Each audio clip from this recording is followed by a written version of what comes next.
Bagaimana kabar kamu semuanya anak-anak? Mudah-mudahan kamu semua selalu dalam keadaan sehat walafiat, dan mudah-mudahan kamu juga selalu semangat untuk mengikuti pelajaran walaupun kita masih dari rumah ini. Anak-anakku, Bapak tidak pernah bosan untuk mengingatkan yang pertama, sebelum mengerjakan kegiatan belajar mengajar mesti diawali dengan sholat duha terlebih dahulu. Dan yang kedua, jangan juga pernah lupa untuk selalu berdoa, mudah-mudahan virus corona diangkat oleh Allah dari muka bumi kita ini, sehingga kita bisa menjalankan aktivitas, terutama aktivitas KBM, kegiatan belajar mengajar kita, untuk bisa masuk ke sekolah. Nah, sebelum itu, mari sama-sama kita membaca doa sebelum belajar terlebih dahulu. Bismillahirrahmanirrahim. Rabbi zidni ilma warzuqni fahma. Amin ya rabbal alamin. Kita masih mempelajari tema 2, subtema 4, pembelajaran yang ke-6, yaitu di halaman 152. Di sana yaitu tentang rekreasi ke kebun binatang.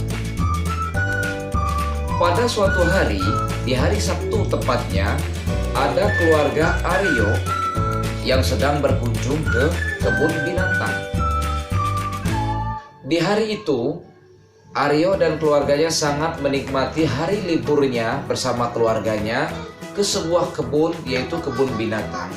Di sana, pertama yang dikunjungi, yang dilihat oleh keluarga Aryo adalah sebelum masuk ke kebun binatang, pasti ke tempat pembelian tiket terlebih dahulu. Seketika masuk, keluarga Aryo melihat banyak berbagai macam binatang yang ada di sana, yaitu ada beberapa kelompok binatang. Yang paling utama ada kelompok binatang buas. Binatang buas ini tentunya ditempatkan di kandang besi yang kokoh. Apa saja binatangnya? Yang pertama adalah harimau, kemudian singa, lalu ada beruang, dan ada juga pengelompokan yang lain seperti ada kelompok burung, ada juga kelompok primata. Kelompok primata ini adalah jenis hewan seperti monyet, kera, dan lain sebagainya. Itu adalah kelompok primata. Dan ada juga kelompok ular yang ditempatkan secara terpisah. Lalu setelah melihat beberapa hewan di kebun binatang juga, keluarga Aryo ini melihat ada beberapa macam atraksi hewan seperti ada gajah, ada monyet, dan juga mereka selain daripada melihat atraksi-atraksi, mereka juga menunggangi pada beberapa hewan. Nah, tentu di saat ada atraksi, di saat menunggangi hewan, di situ pasti didampingi oleh pawangnya. Setelah demikian, yang namanya kebun binatang, sebuah kebun binatang yang besar ataupun yang kecil, di situ tentulah pasti dijaga dan dirawat. Dijaga kebersihannya, dijaga hewan-hewannya, dan dijaga keamanannya. Nah, dari berbagai macam pengalaman yang keluarga Aryo alami ini, tentu Aryo mendapatkan satu pengetahuan tentang berbagai macam hewan. Yang kedua, Aryo juga mendapatkan ilmu, yaitu harus menyayangi hewan. Nah, sekarang kita lanjutkan, coba kita lihat yang di halaman 154.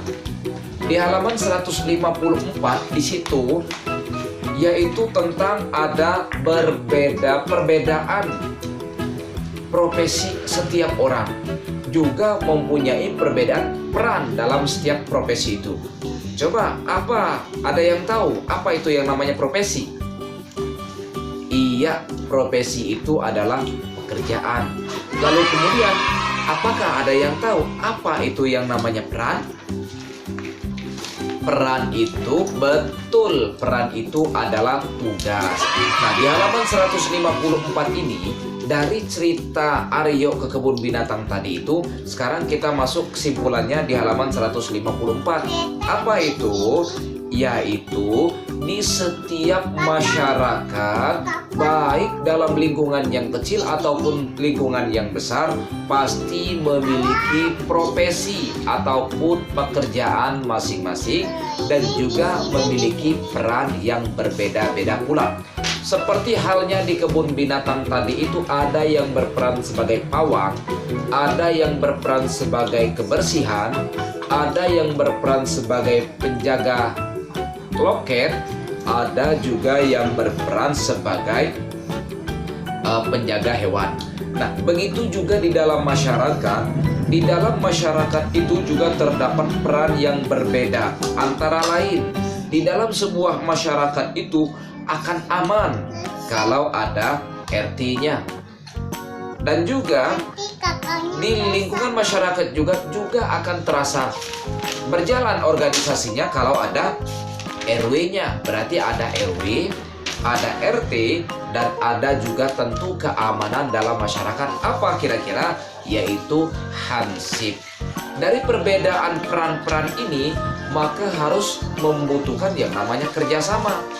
Dan juga selain daripada itu, ada juga yang di masyarakat itu berperan sebagai memberikan pendidikan atau mengajarkan kepada anak-anak. Siapakah dia? Yaitu adalah guru. Dari perbedaan profesi ini tentu mempunyai peran masing-masing yang tujuannya itu adalah untuk tetap bersatu supaya semuanya bisa berjalan lebih baik. Nah, dari perbedaan itu juga maka kita tidak boleh saling mencela, melainkan harus tetap saling menghargai antara satu sama lain. Itu saja anak-anakku materi kita pada pagi hari ini. Adapun tugas kamu yaitu di halaman 155 yang di bagian tabel itu, silakan kamu kerjakan dan tetap semangat. Wassalamualaikum warahmatullahi wabarakatuh.